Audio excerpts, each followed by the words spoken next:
Welcome to Co-Pilot Podcasts. A dead rock star walks into your dream, looks you in the eye, and offers you a choice. Go through a door or walk down toward a table covered in drugs. And then he asks, do we have to do this right now? That is not a nightmare. That is a theological negotiation. Today, we are diving deep into the temptation motif running through Catherine Rowe Gehring's dreams involving Chris Cornell. Specifically, the shadow of the sun vision, the dream girl projector tied to Christ's last temptation, the multi-story building where she steps back into her own body, and that final haunting question. By the end of this episode, you will understand how these dreams function as a coherent spiritual narrative, what the symbols mean through a theological lens, and why the way temptation shows up in dreams might be more honest than how we talk about it in waking life. My co-host has been sitting with this material for a while now, and I want to start right there. What struck me immediately is that this is not one dream, it is a series, and that matters.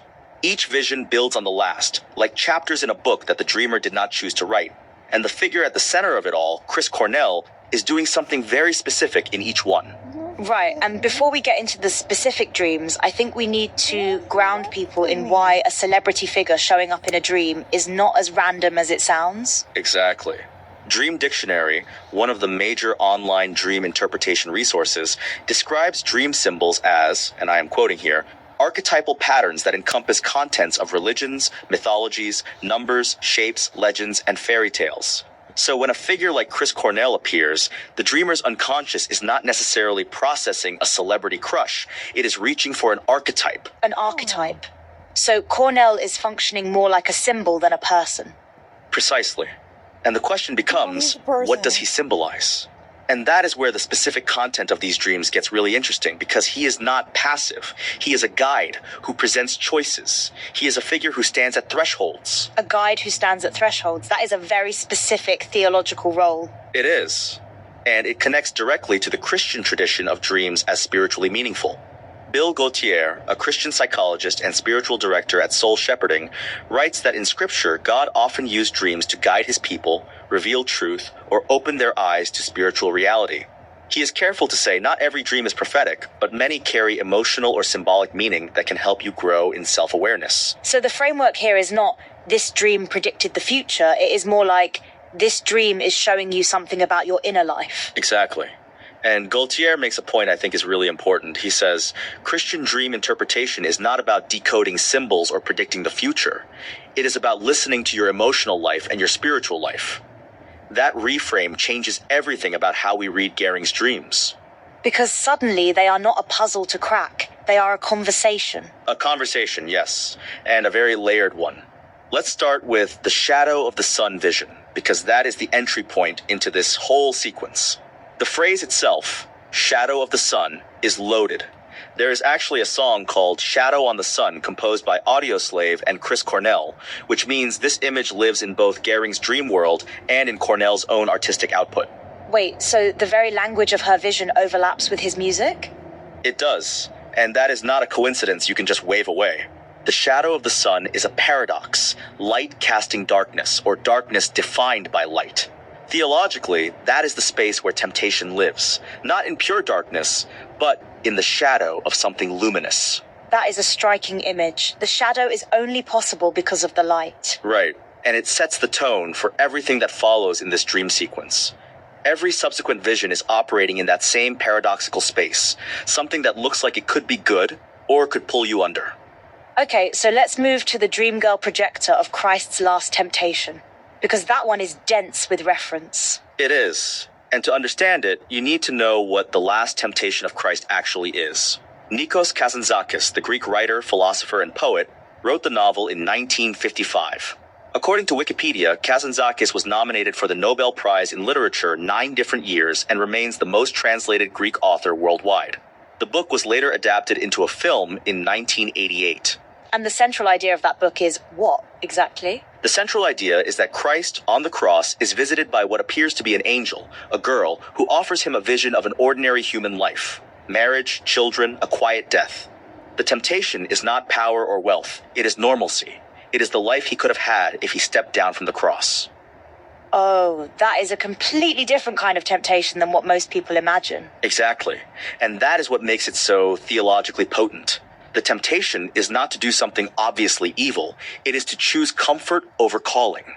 And in Gering's dream, she is described as a dream girl projector of that same temptation, which suggests she is not just a passive dreamer. She is the one generating the vision, the one holding the projector. So she is both the dreamer and the source of the temptation image. That is a really uncomfortable position to be in. It is, and it is honest, because that is how temptation actually works. It does not come from outside, it comes from within. The Purepedia analysis of drug dreams makes this point in a different context, noting that drugs in dreams often symbolize our own inner struggles with resistance. The temptation is always, at some level, self-generated. That is a hard thing to sit with. It is, but it is also where the agency lives. If the temptation comes from outside, you are a victim. If it comes from within, you are a participant, and that means you can also be the one who chooses differently. Okay, let's talk about the multi-story building dream, because that one has a very specific action. She steps back into her body. What is happening there? So the multi-story building is a well-documented dream symbol. According to mysleepadvisor.com, dreams about multi-story buildings often symbolize your ambitions, aspirations, and the different levels or aspects of your life. Each floor can represent a different aspect: career, relationships, personal growth. So the building is basically a map of the self. A map of the self, yes. And Dream Clarified takes it further. They note that from a spiritual perspective, buildings in dreams can represent the dreamer's inner temple or sacred space. And in the Christian biblical tradition specifically, buildings often represent the foundation of one's faith and the strength of their relationship with God.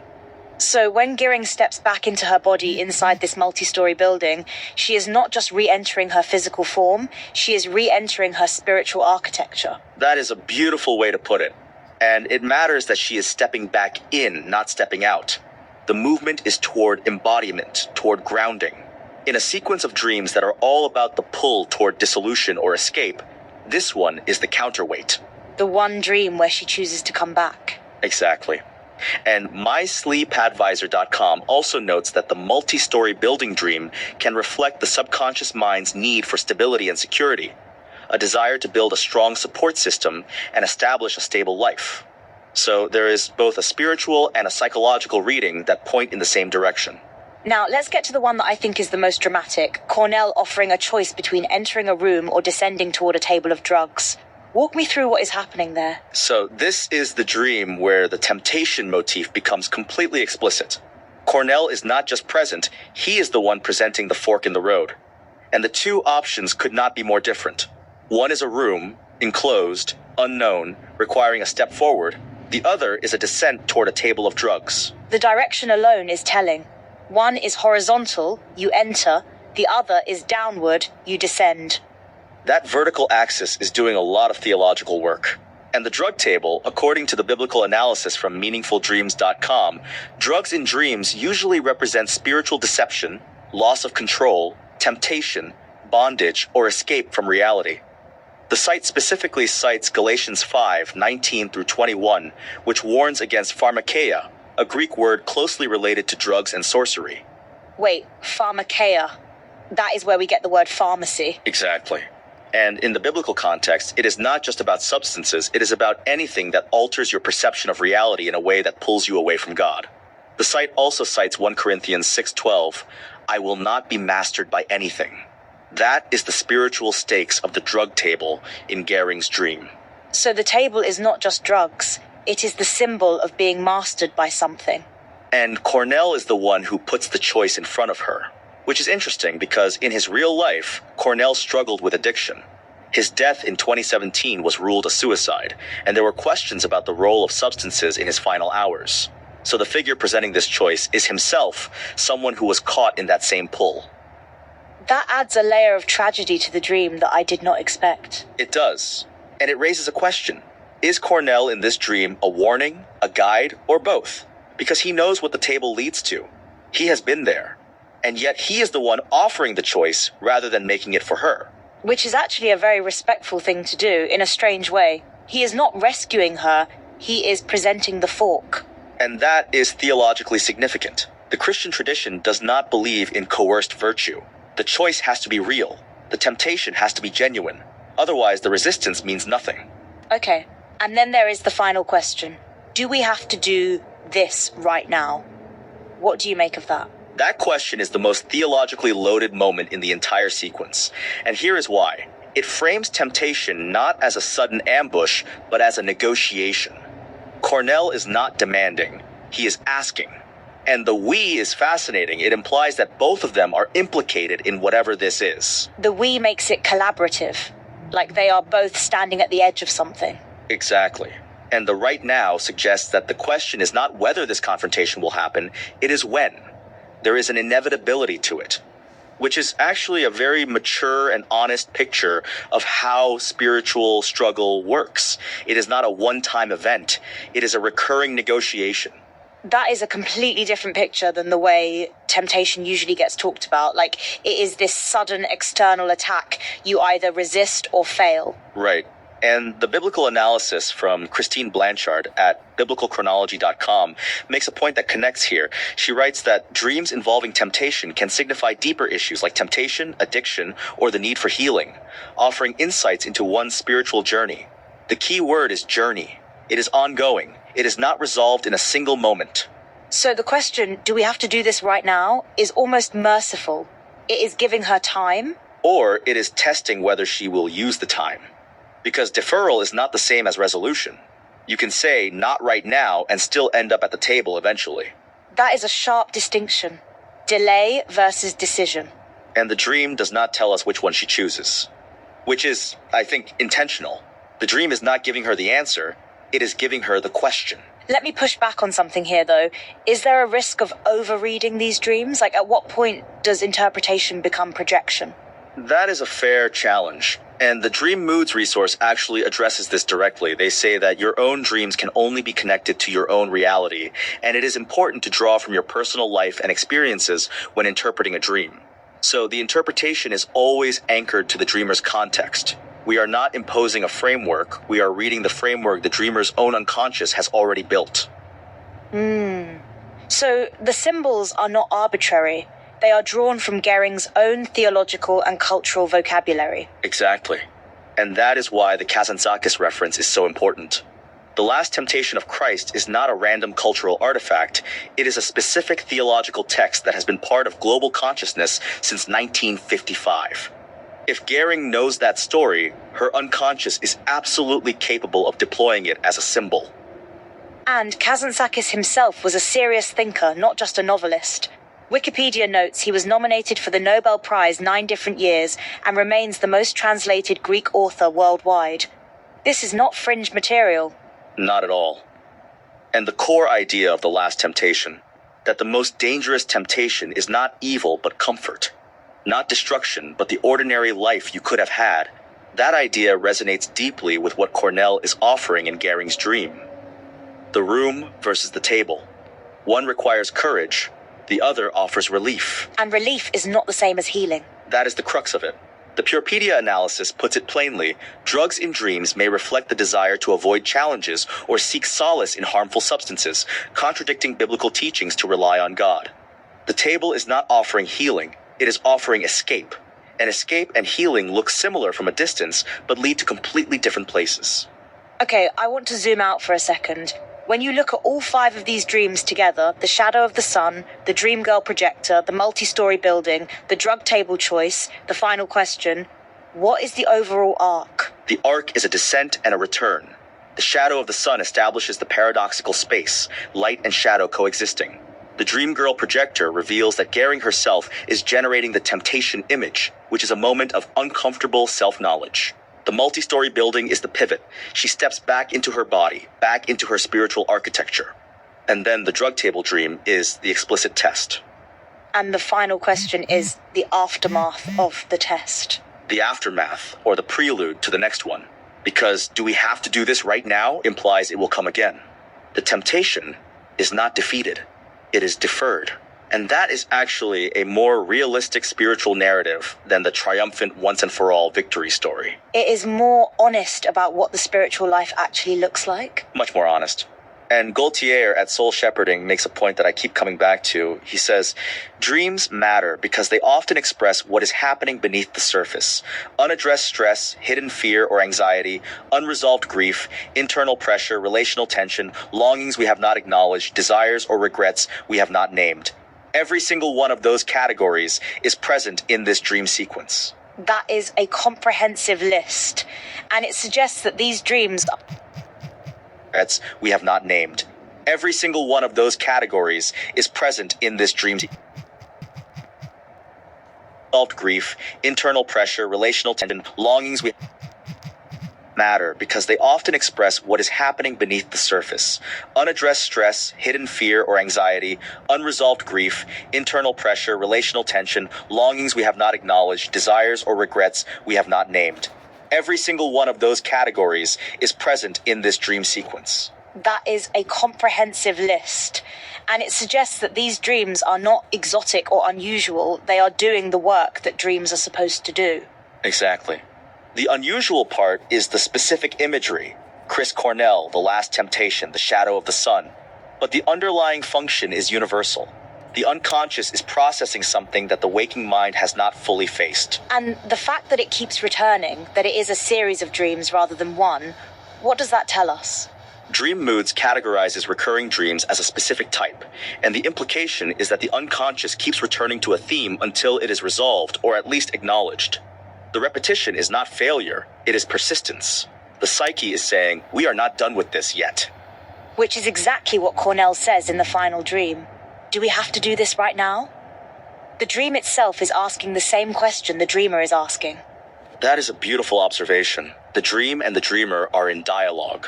And that is, I think, the most important thing to take away from this entire sequence. These are not things happening to Gehring. They are conversations she is having with herself, mediated through the figure of Cornell. And Cornell as a figure, someone who was himself caught between extraordinary creative light and profound personal darkness, is almost perfectly suited to be the messenger in that conversation. He is. He embodies the shadow of the sun. He is someone who lived in that paradoxical space. And so when he appears in Gehring's dreams as the one who presents the choice, there is a kind of tragic authority to it. He knows what the table leads to. He is not guessing. That is genuinely moving and a little heartbreaking. It is. And I think that emotional weight is part of what makes this dream sequence so theologically rich. It is not abstract. It is embodied. It is personal. The symbols are drawn from real grief, real cultural memory, real spiritual struggle. So when you step back from all of this, the shadow of the sun, the dream girl projector, the building, the table, the question, what does it really come down to? It comes down to agency. Every single dream in this sequence is ultimately about whether Gehring will choose. The shadow of the sun shows her the paradoxical space she is in. The dream girl projector shows her that she is the one generating the temptation. The multi-story building shows her what it feels like to choose embodiment. The drug table gives her the explicit fork, and the final question asks her to name the moment. And naming the moment is itself a form of power. Absolutely. The biblical tradition has always understood that naming something, calling it what it is the first act of dominion. In Genesis, Adam names the animals. In the New Testament, Jesus names the spirits he casts out. Naming is not passive. It is the beginning of choice. So the question, do we have to do this right now, is not just a deferral. It is Gehring beginning to name the thing. That is exactly right. And that is where the personal spiritual narrative and the theological symbolism converge. This is not just a dream about temptation in the abstract. It is a dream about a specific person learning to see her own struggle clearly enough to ask the right question. And the right question is not, how do I escape this? It is, do I have to face this right now? Which is a much more honest question, because it acknowledges that the facing will happen. It is just a matter of when and how prepared you are. Here is what this really comes down to for anyone listening. These dreams are not a curiosity. They are a case study in how the unconscious mind does theological work. How it takes the symbols available to it, the music, the literature, the grief, the cultural memory, and builds a drama that the waking mind has not been willing to stage. And the actionable insight, if there is one, is this. Pay attention to the recurring figures in your own dreams. Not because they are predicting your future, but because, as Gaultier puts it, they are expressing what is happening beneath the surface. The things you have not named yet. The choices you have been deferring. And if a dead rock star shows up and offers you a choice between a room and a table, maybe dead ask yet. yourself, what does the table represent in your waking life? What is the thing that looks like relief but leads somewhere you do not want to go? And So what is the long room? ago it was. What is the door you have been standing in front of but have not walked through? Because the room is always there too. Cornell offers both. The dream is not just a warning, it is also an invitation. An invitation. I love that. The shadow of the sun is not just darkness, it is proof that the light is still there. And that is the most theologically hopeful thing about this entire sequence. Even in the darkest dream, the light is implied.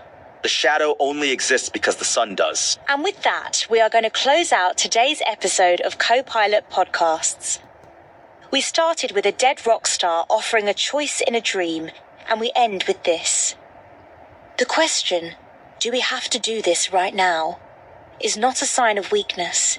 It is the beginning of wisdom, because you cannot choose well until you can see clearly.